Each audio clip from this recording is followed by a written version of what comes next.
नमस्कार, इन खबर में आपका स्वागत है। बीजेपी की प्रवक्ता नुपुर शर्मा के बयान पे कोहराम मचा हुआ है। देश से लेकर के 57 मुस्लिम कंट्रीज के ऑर्गेनाइजेशन ओआईसी तक उनको घेरा जा रहा है। इस बीच बीजेपी ने उनको पार्टी से निलंबित कर दिया है और दूसरे जो दिल्ली बीजेपी के मीडिया प्रभारी थे नवीन कुमार जिंदल, उनको पार्टी से बाहर का रास्ता दिखा दिया। लेकिन विवाद थम नहीं रहा है, गिरफ्तारी की मांग हो रही है। जो 57 देशों का संगठन है ओआईसी, उसने बयान जारी किया, सऊदी अरब ने बयान जारी किया, कुवैत, कतर, सबसे ज़्यादा कतर में प्रतिक्रिया हुई। इसको लेकर के भारत ने भी तगड़ा जवाब दिया है। ओआईसी से कहा कि विभाजनकारी नीति मत चलाइए। पाकिस्तान से कहा कि आप अपने यहाँ गिरबान में जा करके देख लीजिए कि अल्पसंख्यकों की क्या स्थिति है। लेकिन सबसे अजीब जो मांग की जा रही है कि एक पार्टी के प्रवक्ता ने कोई बयान दिया और उसे भारत सरकार से माफ़ी मांगने की बात की जा रही है। इसी पे भारत ने जो है कड़ी प्रतिक्रिया जाहिर की है। अब विदेश की धरती नीदरलैंड, डच सांसद जो हैं बीट विल्डर्स, वो जो कह रहे हैं कि भारत को माफ़ी मांगने की ज़रूरत नहीं है। नुपुर शर्मा ने क्या गलत बोला है? नुपुर शर्मा ने सही बोला है और इसको लेकर के उन्होंने एक ट्वीट भी किया है। बस क्या था, जैसे ही उन्होंने नुपुर शर्मा का समर्थन किया वैसे ही उन्हें धमकियां मिलने लगी, दुनिया के तमाम देशों से धमकियां आने लगी। अब ये विवाद आगे बढ़ चला है। सबसे बड़ा सवाल यह है कि टीवी डिबेट में 27 मई को नुपुर शर्मा ने जो स्पष्टीकरण जारी किया है उसमें साफ साफ बोला है कि वे बार बार उनके देवी देवताओं, खास तौर से भगवान शंकर के लिए बोला जा रहा था कि फुटपाथ पे पड़े हुए हैं, जा करके वहाँ पूजा कर लीजिए। उसमें वो बात मैंने बोली है जो कि नुपुर शर्मा कह रही हैं, जो कि ये एक तरह से प्रमाणित है, जो कहा गया है, हम उस बात को नहीं दोहरा रहे हैं।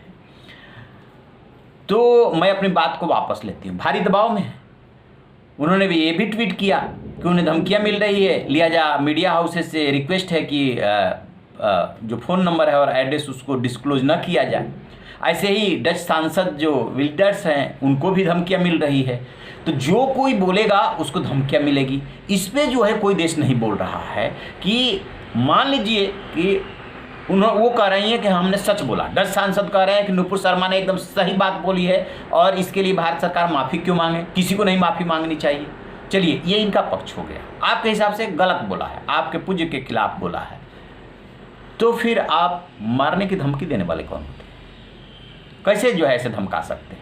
उसके लिए नियम है, कानून है। बीजेपी ने कार्रवाई की, आपने एफआईआर दर्ज कराई, आप कहिए गिरफ्तार कीजिए। लेकिन ये जो धमकियां दी जा रही, क्या ये सही हो रहा है? तो वो जो डच सांसद है वो कह रहे हैं कि भारतीयों को नुपुर शर्मा का बचाव करना चाहिए और बचाव में आगे आना चाहिए, और इतना ही नहीं, गर्व महसूस करना चाहिए कि एक महिला ने जो है सच बात बोली है।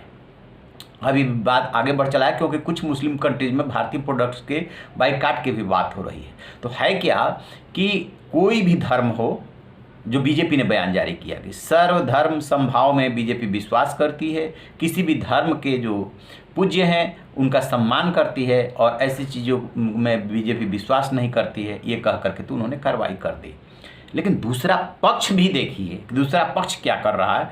क्या ये सच नहीं है कि हिंदू देवी देवताओं के खिलाफ रोज अपमानजनक टिप्पणी की जाती है और ये लिबरल धर्म होने के कारण कभी इतना आक्रोश नहीं होता, लेकिन उधर जो है कट्टर होने की वजह से नाम लिखने में भी, बात बोलने में भी कहीं ना कहीं सिहरन होती है।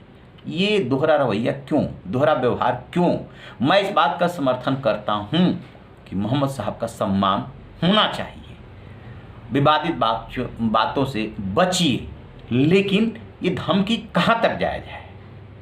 और व्यक्तिगत रूप से फ़ोन करके नेट के माध्यम से आप धमका रहे हैं, ये सही है, ये आप करने के लिए स्वतंत्र हैं। वही डच सांसद कह रहा है कि गर्व महसूस कीजिए कि उन्होंने सही बात बोली है। तो आप रहिए ना बेखबर, देखते रहिए इन खबर चैनल को सब्सक्राइब करें।